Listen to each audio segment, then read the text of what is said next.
અંદર આપણે જે વેસ્ટમાંથી બેસ્ટ બનાવેલું છે તે બધા જ શિક્ષકો અને બાળકોની મદદથી જે ટીએલએમ બનાવ્યું છે આપણે એ જોઈશું અને તેનું નિરીક્ષણ કરીશું.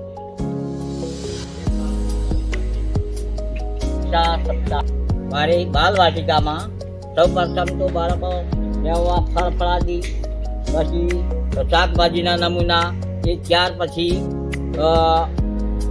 પછી કયા શબ્દ બને છે એનો ત્યાર પછી બાળકોને શીખવાડીશ.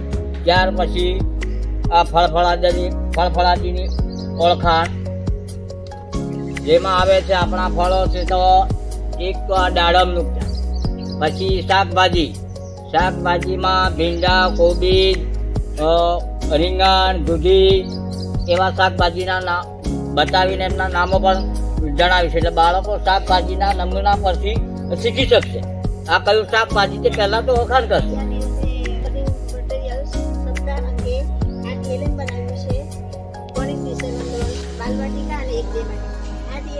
બાળકો કલર પણ ઓળખે છે, આકારો ઓળખે છે, અંકો ઓળખે છે અને અંકોની મદદથી સરળ, દાખલા તરીકે આ 2 છે તો 2 મૂકશે, આ 3 છે તો 3 મૂકશે અને કુલ કેટલા થાય છે એમ ગણી બંને ભેગા કરી વળી એનો સરવાળો પણ કરી શકે છે, બાદબાકી પણ કરી શકે છે.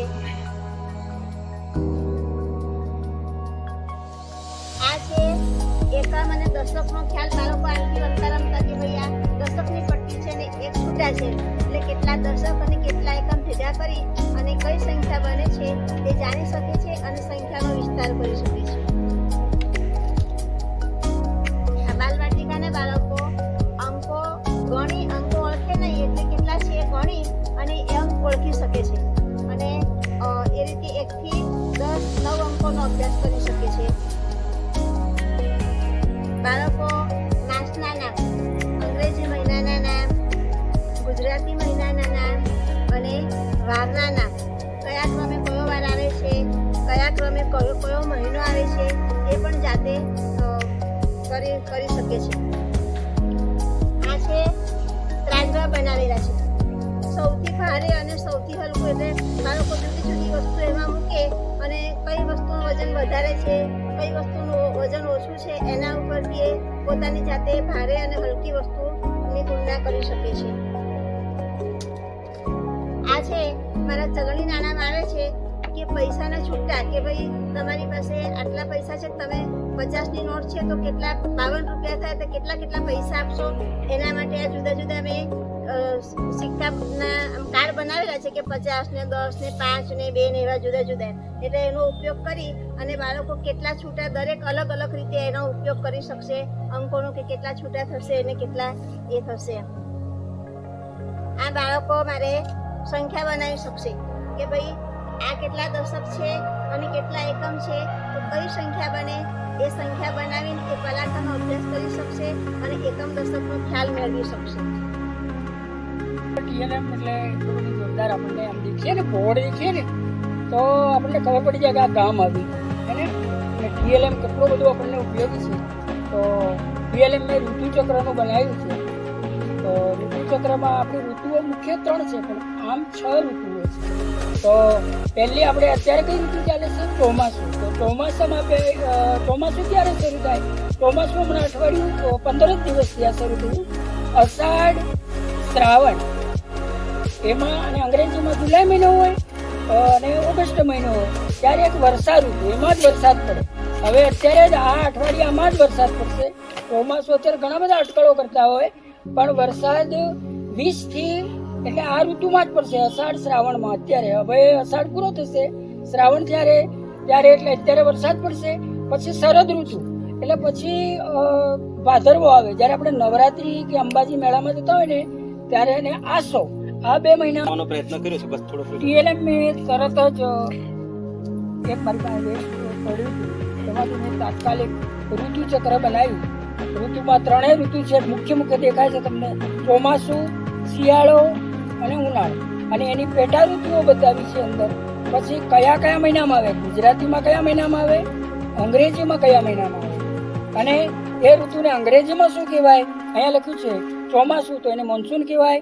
આ ઉનાળો એને સમર કહેવાય, શિયાળાને વિન્ટર કહેવાય. એ રીતે બધું જ આની અંદર મેં આના નાના એવા TLMની અંદર આવરી લીધું છે. વેસ્ટમાંથી બેસ્ટ એવી એક બનાવી છે મેં ઘડિયાળનો ચંદ્ર. એમાં ઘડિયાળના અંગ્રેજી અંક લખેલા છે અને પાછળની બાજુ ગુજરાતી અંક લખેલા છે. એમાં કાંટા ફેરવી અને બાળકોને કેટલા વાગ્યા છે એમ પૂછી શકાય છે. અને એક સંખ્યા અને બીજી સંખ્યાની વચ્ચે 5 મિનિટ એટલે આ જે 5 અંક છે એમાં 5 મિનિટ ગણાય અને બીજા 5 લીટા છે એ બીજા 5 મિનિટ ગણાય. એવી રીતે બાળકોને શીખવી શકાય. આ વેસ્ટ કોઠામાંથી મેં 8મા ધોરણમાં સામાજિક વિજ્ઞાનમાં એકમ છે અંગ્રેજ શાસન સમયની ભારતની શિક્ષણ વ્યવસ્થા. એમાં બાળકોને આ જે ભારતમાં મહાન સુધારકો થઈ ગયા, મહાપુરુષો થઈ ગયા, એમણે કઈ શિક્ષણ વ્યવસ્થામાં કયા સુધારાઓ લાવ્યા હતા એ યાદ ન રહે માટેનું આ એક ચાર્ટ બનાવ્યો છે, જે ડેલી મહાવરો કરે તો એમને યાદ રહેશે. બસ ચૂંટણી પ્રક્રિયામાં EVM મશીનનું આ એક ડેમો બતાવ્યો છે. છોકરાઓને તો આમ તો જોવા નહીં મળે, એટલે આ રીતે દેખે કે આવી રીતે ચૂંટણીમાં EVM મશીનનો ઉપયોગ થાય છે એ માટે આ એક ચાર્ટ બનાવ્યો છે EVMનો. 6ઠ્ઠા ધોરણમાં ઇતિહાસ જાણવાના સ્ત્રોતો એનું આ ચાર્ટ છે કે ભૂતકાળમાં કઈ વસ્તુઓ હતી, લોકો કઈ રીતે જીવન જીવતા હતા, કઈ વસ્તુનો ઉપયોગ કરતા હતા એની માહિતી છે આ ચાર્ટમાં. પછી ધોરણ 6માં છે કે ગુજરાતનું ભૂપૃષ્ઠ અને આબોહવા, કઈ રીતની આપણે ઋતુઓ કયા મહિનાઓ પ્રમાણે ઋતુઓ બદલાય છે તેની માહિતી આપેલી છે આ ચાર્ટમાં. બાળકો શીખે તે માટે આ ચાર્ટ બનાવ્યો છે. વસ્તુ ગોળ અને આખા સપાટ કાગળ પર એનું આલેખન કરેલું છે. એક રીતે પૃથ્વીનો ગોળો છે જેમાં 7 ખંડો આવેલા છે, જે આ ભૂમિખંડો છે, નામ લખેલા છે છોકરાઓએ. આ સિવાય આ બ્લુ લીટીમાં જે કંઈ દેખાય છે 4 મહાસાગરોનું પાણી છે અને આ વિશ્વનો નકશો છે. તો બાળકો એની રીતે આ 7 ખંડોના નામો લખીને યાદ રાખી શકે માટે આ ચાર્ટ બનાવ્યો છે. નમસ્કાર.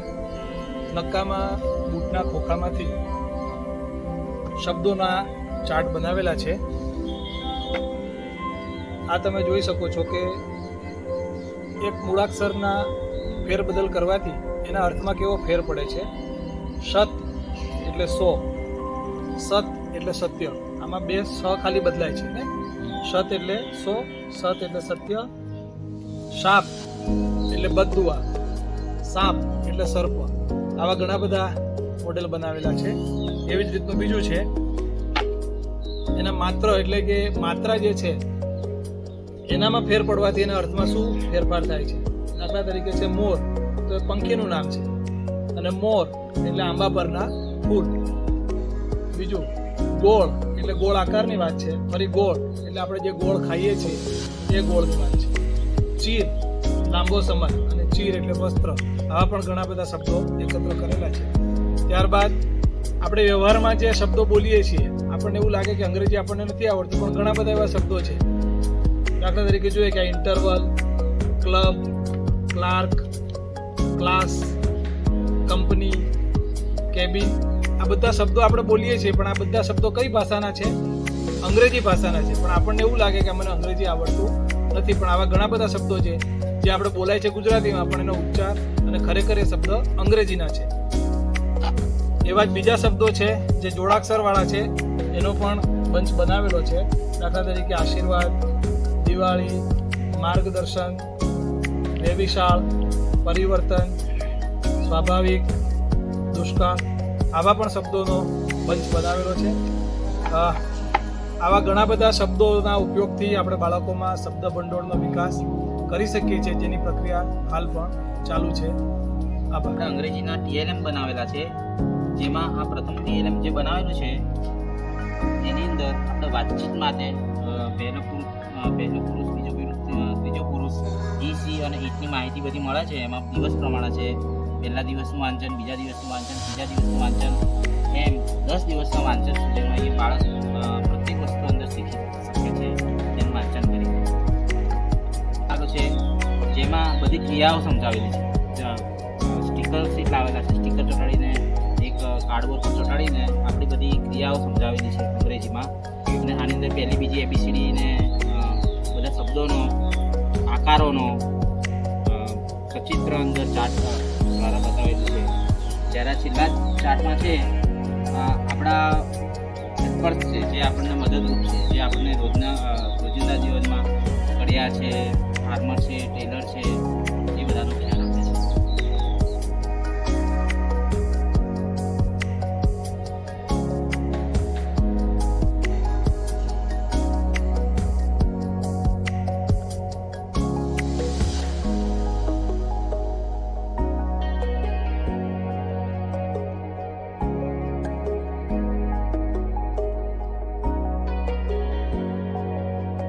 નમસ્કાર.